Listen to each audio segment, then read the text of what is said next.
Listen for a moment last and hear me tell my tale. How o'er the seas from England's shore I was condemned to sail. The jury found me guilty, sir, and said the judge, said he, for life, Jim Jones, I sentence you across the stormy sea. Welcome once again to Newcastle Family History Society podcasts. The Newcastle Family History Society, located on Awabakal land in Newcastle, New South Wales, Australia, provides support for those interested in family history. Mel Woodford's continuing series, Felonious Females, provides a rich history of the lives of some of the convict women who were sent north to Newcastle and the Hunter Valley in the 1800s. In this episode, Mel tells the story of Margaret McGreavy, a pioneer of Newcastle's East End. Early Newcastle provided a good opportunity for some female convicts to become businesswomen in their own right and build strong foundations for their families in future generations. Margaret McGreavy was one such woman. Margaret Tynan was born in Waterford, Ireland, around 1797. In 1815, at the age of 18, she married James McGreavy from Roscommon, and before long their daughter Mary Ann was born. Sadly, their wedded bliss did not last for very long. In 1816, James, formerly a soldier, was convicted of burglary and felony at the Kilkenny Spring Assizes and sentenced to 7 years' transportation. It was to be his grave misfortune that he was amongst those 200 unfortunate men who sailed from Cork aboard the Chapman in March of 1817. The voyage of the Chapman I went down in history as one of the most notorious journeys of the convict era and was termed the Hell Ship. It was fortunate indeed that Margaret could not have known the fate of many of those men aboard until she was reunited with her husband some 16+ months later. Margaret had followed James to Cork and found work as a fruit seller until her own arrest and conviction in August 1817 for stealing. A sentence of 7 years' transportation was handed down. We will never know if it was Margaret's intent to follow James to New South Wales or whether she was just unfortunate to be apprehended. Margaret and Mary Ann were destined to sail aboard the Elizabeth I on the 26th of July 1818 from Cork Harbour. Some of the prisoners had been on board the Elizabeth since much earlier in July and were well acquainted with the daily regular routine. They had been permitted to keep their own clothing, but it had been inspected closely to ensure it was clean and not likely to be carrying disease. As the time neared for the departure, some of the women, accompanied by their children, were fearful that they would not be allowed to remain with them.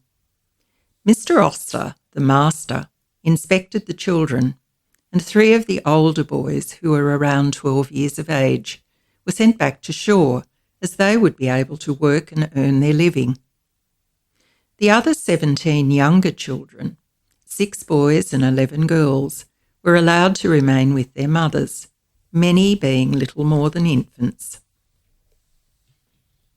And so, on the 26th of July at 6 a.m. in the morning, with a light breeze and fair conditions, the ship set sail with 101 prisoners, 17 children, and 2 passengers.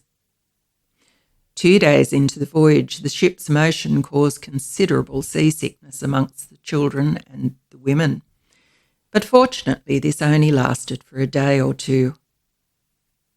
It was a reasonably uneventful voyage, with no deaths or serious illness recorded in the surgeon's journal, which is available to read online. The female convicts and children arrived in good condition on the 19th of November. There had been some small amount of bickering between the prisoners from Dublin and Cork, but the surgeon, William Hamilton, considered the prisoners caused him much less concern than the first mate, who constantly did his best to ignore the surgeon's orders throughout the journey. The Sydney Gazette and New South Wales Advertiser of Saturday 21st of November 1818 announced the safe arrival of the ship. Once the women had been examined and a muster carried out, many were sent by river to Parramatta Female Factory, including those with small children, and some were quickly assigned to individuals and families as domestic servants. The following year, we find 8 of the women who arrived on the Elizabeth in Newcastle jail at various times. Margaret and James were to find their way there in 1821, after they were tried at the Criminal Court in Sydney and convicted in late July of receiving stolen goods. A considerable quantity of stolen goods by all accounts, mostly clothing. It appears from the testimony at the hearing that James may not have known much about Margaret's unlawful activities, but due to beliefs of the day, a wife acted under the control of her husband, and so both received a colonial sentence of a further 14 years. James arrived in Newcastle on board the Elizabeth Henrietta on the 9th of August 1821, followed by Margaret and Mary Ann aboard the Mermaid on the 22nd. The 1822 muster, taken in September, shows a Margaret McGreavy and a James McGreavy in government employment. Frequent misspellings of their names can be found throughout the many primary sources which are available on the McGreavys. An incident occurred in November 1822 where an alleged rape took place on Mary Ann, and in February 1823 we find the McGreavys moved to Port Macquarie. Margaret had the dubious distinction of being one of the first female convicts to be sent to Port Macquarie. It was here that 3 more children were born to Margaret and James, 3 boys, all dying in infancy. They were to have no more children. It seems Margaret was never far from the watchful eye of the authorities, which provides us with a good deal of documentation. In 1829, she escaped from the Port Macquarie Female Factory by using a ladder to scale the wall and enlisting the aid of the local constable to get her back in again. She appeared before the local bench and was sentenced to a bread and water diet after first having her head shaved. The constable was dismissed.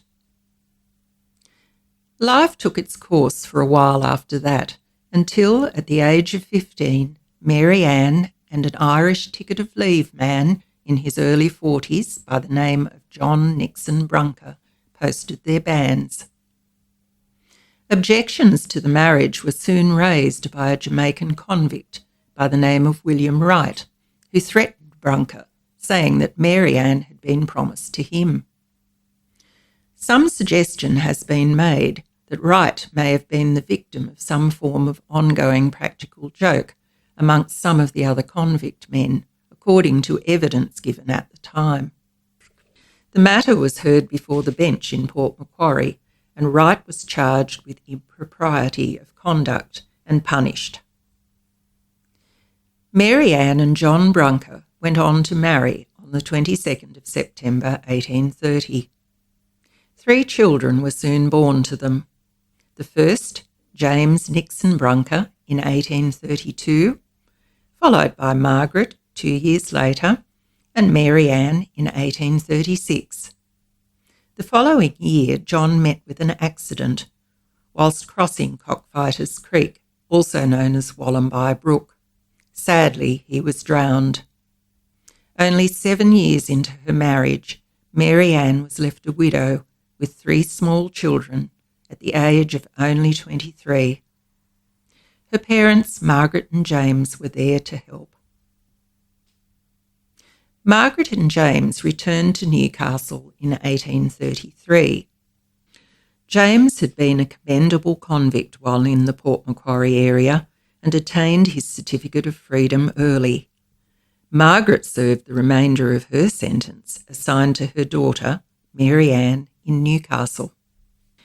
James took up the publican's licence of the Star and Garter Inn, which was in Watt Street, in the area between what is now Hunter and King Streets. Soon afterwards, he became the licensee of the Queen Victoria Inn, also located in Watt Street. Again, we find Margaret embroiled in a court case in August 1835, where Mary Ann's domestic servant was accused of mistreating baby Margaret on 3 different occasions. The servant was sentenced to 14 days in the cell and removed from the McGreavy Brunker household.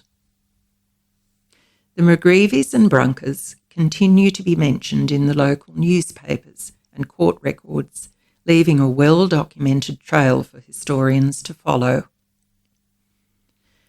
The family stood together through many troubling times.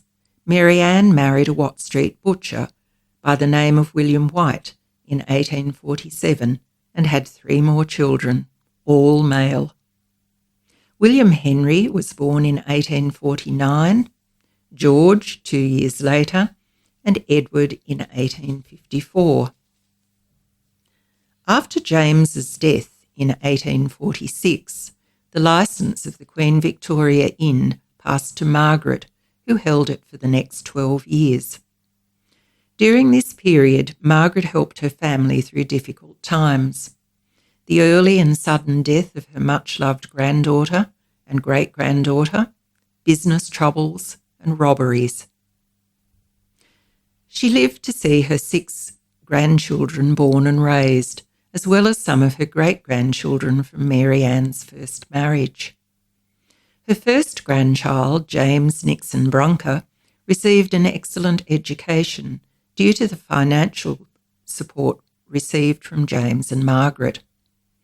He went on to become a Member of Parliament in 1880, Minister for Lands in 1888, and the Colonial Secretary in 1894. The family name is remembered in place names such as Brunkerville and Brunker Road in the Newcastle area. As well as the 10 great-grandchildren from James and his wife, Margaret also had 20 great-grandchildren from Mary Ann's second marriage, many of whom remained in the Newcastle and Hunter Valley region. Margaret McGreavy died on the 9th of December 1865 at Mary Ann's home in Watt Street and was buried with her husband in Christchurch Burial Ground.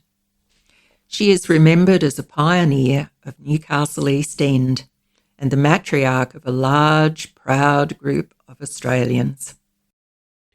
Thank you, Mel, for this fascinating account of the life and success of Margaret McGreavy. Our team of researchers are working hard on delivering more podcasts on the lives of the convict women sent to Newcastle and the Hunter Valley.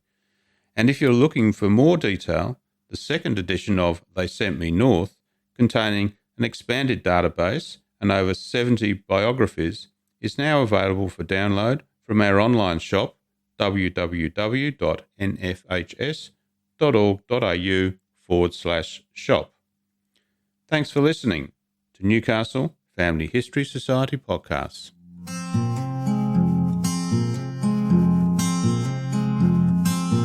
Listen for a moment last and hear me tell my tale. How o'er the seas from English shore I was condemned